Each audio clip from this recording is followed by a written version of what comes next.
एक दिन सुबह सुबह बाजार की तरफ आईपीएस अधिकारी अवनी सिंह अपनी मां श्रीदेवी के साथ सब्जी लेने निकली थी। अवनी की खाकी वर्दी अभी घर पर थी, इसलिए वह साधारण सलवार कमीज में थी। मां बेटी हंसते बोलते आगे बढ़ रही थी कि अचानक अवनी की नजर सड़क के उस पार एक पुराने पीपल के नीचे बैठे मोची पर पड़ी।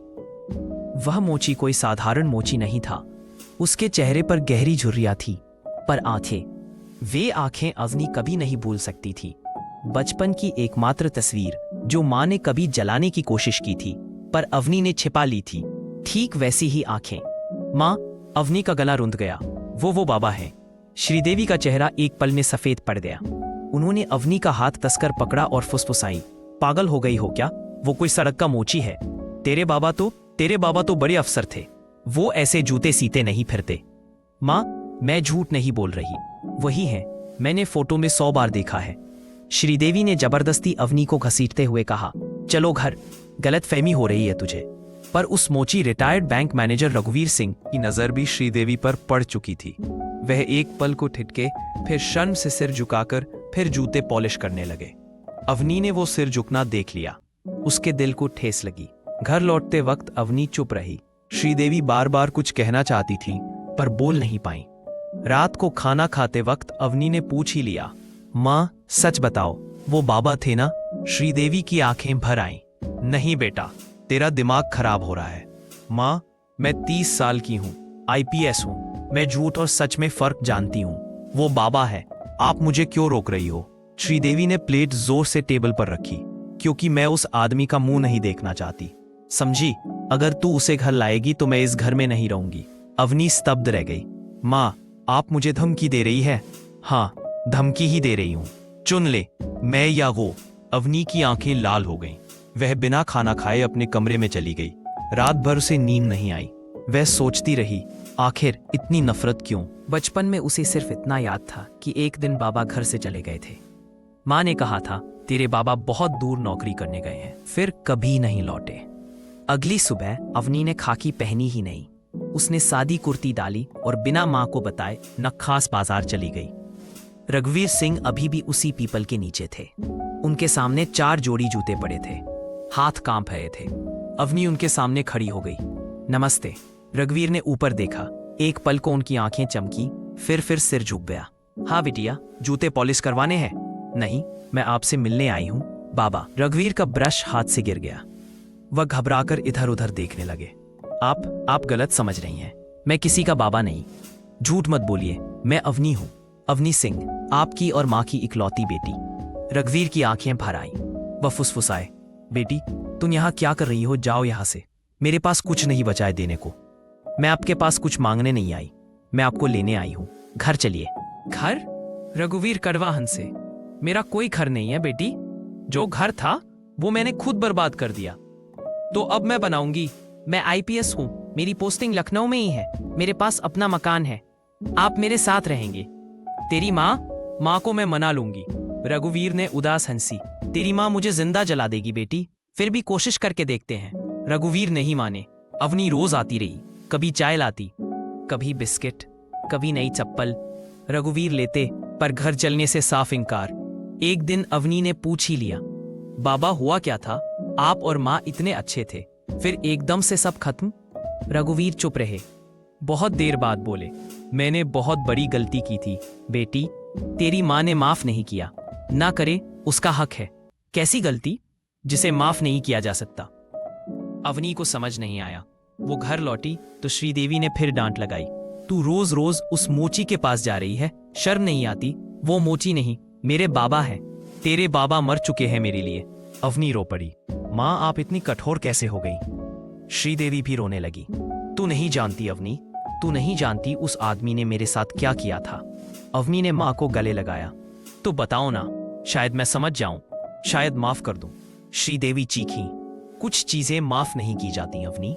उस रात अवनी ने फैसला कर लिया, अगर मां नहीं बताएंगी तो वह खुद पता लगाएगी।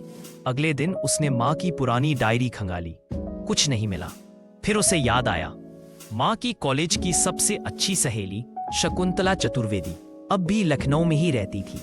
अवनी ने मां से बातों बातों में शकुंतला आंटी को घर बुलवा लिया। रविवार को चाय पकौड़े बने, खूब हंसी मजाक हुआ। जाते वक्त अवनी ने शकुंतला आंटी का नंबर ले लिया। सोमवार को अवनी उनके घर पहुंच गई।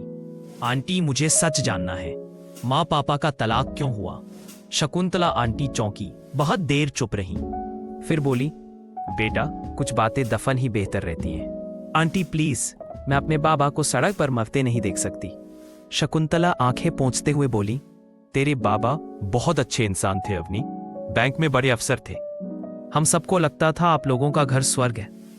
तू जब 2.5 साल की थी तब एक नई लड़की आई थी बैंक में, नेहा शर्मा, बहुत खूबसूरत।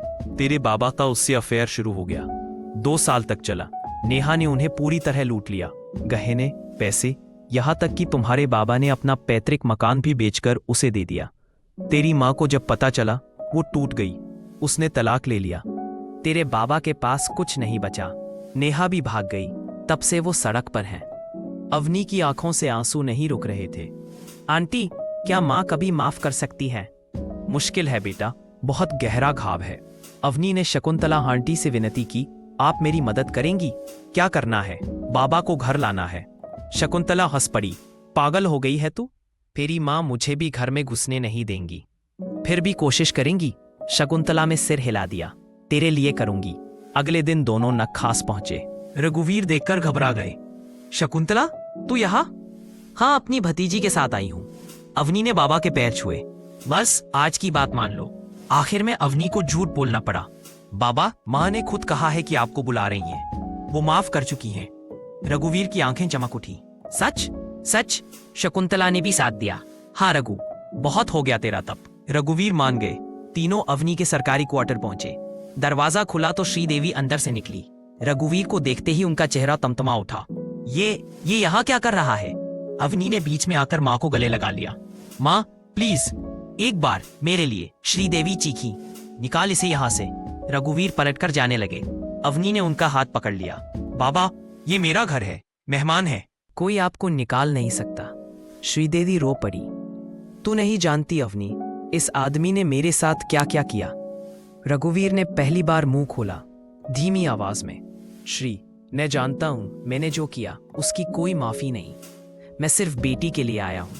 अगर तुम्हें तकलीफ है तो मैं चला जाऊंगा, पर एक बार मुझे अपनी बेटी के साथ 2 पल रहने दो। श्रीदेवी की सिसकियां तेज हो गईं। अवनी घुटनों पर बैठ गई। माँ, मैं हाथ जोड़ती हूँ। बाबा ने गलती की, बहुत बड़ी गलती, पर क्या वो इंसान नहीं है? क्या उन्हें दूसरा मौका नहीं मिलना चाहिए?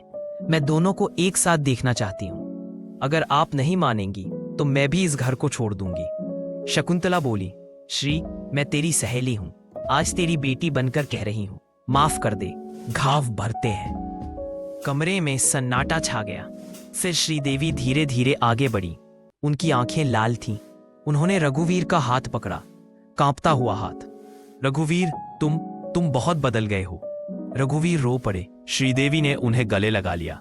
बहुत साल बाद दोनों फूट फूट कर रोए। अवनी दूर खड़ी देखती रही। उसकी आंखों में आंसू थे, पर होठों पर मुस्कान। शाम को तीनों एक साथ डाइनिंग टेबल पर बैठे। खाना किसी ने ज्यादा नहीं खाया, पर चाय बहुत पी। बातें हुई, पुरानी बातें, दर्द भरी बातें, माफी वाली बातें। रात को जब रघुवीर सोने गए तो अवनी ने माँ से पूछा, माँ, सच में माफ कर दिया? श्रीदेवी मुस्कुराई, पूरा नहीं, पर शुरुआत कर दी, तेरे लिए। अवनी ने माँ को गले लगा लिया। 3 महीने बाद रघुवीर सिंह अब अवनी के घर में रहते थे। मोची का डिब्बा उन्होंने अलमारी में रख दिया था। अब वह सुबह पार्क में टहलते, शाम को अवनी की ड्यूटी से लौटने का इंतजार करते। श्रीदेवी अभी भी कभी कभी पुरानी बातें निकालती, पर अब गुस्से में नहीं, बस एक पुरानी याद की तरह। अब रघुवीर का जीवन पहले जैसे हो गया था। तीनों खुशी खुशी रहने लगे। तो कमेंट करके बताइए दोस्तों, ये स्टोरी आपको कैसी लगी? अगर अच्छी लगी तो चैनल को सब्सक्राइब जरूर करें ताकि ऐसे ही वीडियो आपको मिलते रहे।